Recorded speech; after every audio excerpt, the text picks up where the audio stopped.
We begin tonight with the story and an interview we've been waiting and hoping to share since Christmas of 2020. Orthopedic surgeon Dr. Carl Seon, who underwent a rare double lung transplant after almost losing his battle with COVID-19, is feeling well enough now to return to work.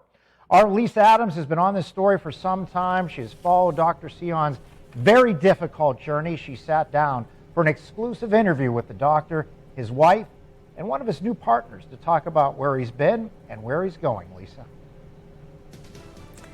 Well, good evening, Mike. From patients to colleagues to strangers, everybody was pulling for Dr. Carl Seon, a robust doctor with no health risks who seemed the least likely person to get so sick with COVID-19 that he would need 2 new lungs just to survive. Not only has he recovered, he's joining the team at Whole Health Orthopedic Institute to resume his career. I'm feeling well. I'm feeling stronger every day. Looking fit and like himself, orthopedic surgeon Dr. Carl Seon and his wife Anita talked with me during a gathering of some of his new colleagues. Resuming his career is a day he thought might never come after his lungs were ravaged by COVID-19.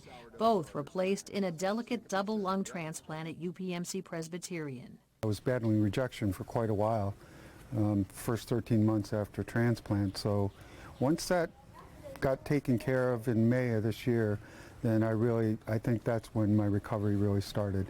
The key, finding the right anti-rejection medication. Before that, recovery was difficult and slow.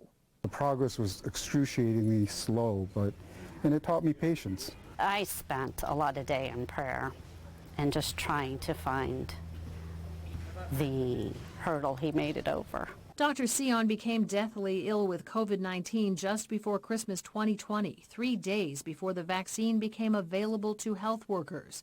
A healer feeling firsthand how hard COVID was hitting healthcare. You know, it just opened my eyes, seeing what, everyone was going through.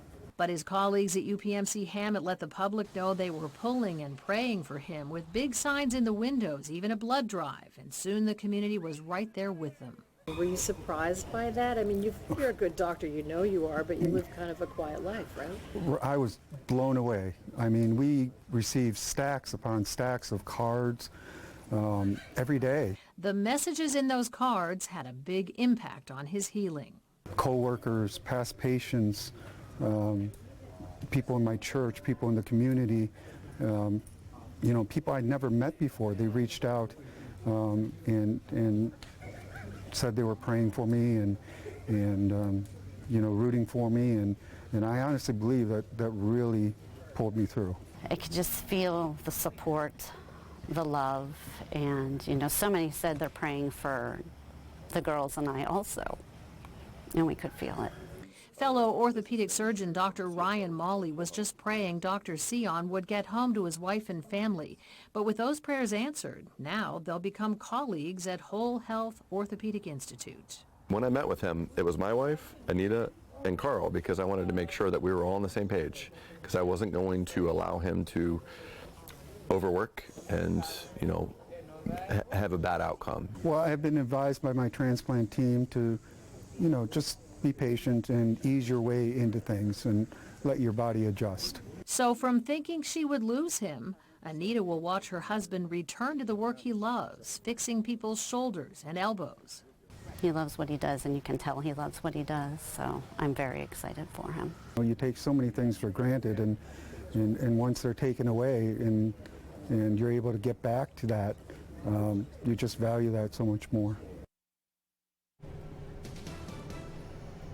And he certainly does value that. Whole Health Orthopedic Institute, by the way, is based in Meadville, but it's independently owned. So they say they can give the doctor the flexibility that he really needs to ease back into his shoulder and elbow specialties.